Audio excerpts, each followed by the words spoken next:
हुतात्मा चौक परिसरामध्ये मराठी एकीकरण समितीचा गोंधळ। मंत्री आशिष शेलार यांचं हुतात्म्यांना अभिवादन करण्यात आलं। आशिष शेलार अभिवादन करताना गोंधळ घालण्यात आलाय। आगामी निवडणुकीत मुंबईत मराठीत उमेदवार हवा असं त्यांनी म्हटलंय। मराठी एकीकरण समितीची या ठिकाणी घोषणाबाजी करण्यात आली आहे।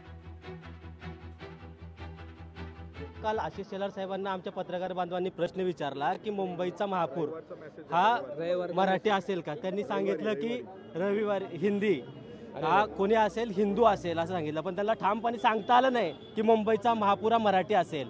त्याच्यासाठी मी त्यांना म्हणलं की तुम्ही ठामपणे सांगा मुंबईचा महापौर हा मराठीच असेल, आणि जे काही आपण नगरसेवक देणार आहात हा संदेश त्यांना मी दाखवला माझ्याकडचा।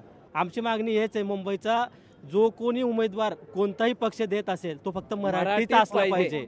आजवर मराठी आणि मराठा जातीसाठी एकवटलेला आहे। जर तुम्ही काही कृत्य केलात अमराठी किंवा हिंदू नाटक करून जर अमराठी उमेदवार महापौर म्हणून दिलात तर संपूर्ण मराठा किंवा मराठी समाज हा रस्त्यावरती तुम्हाला रस्ता रोको करून दाखवल्याशिवाय राहणार नाहीये। लोकशाही मराठी ऐका, पहा, जागरूक रहा।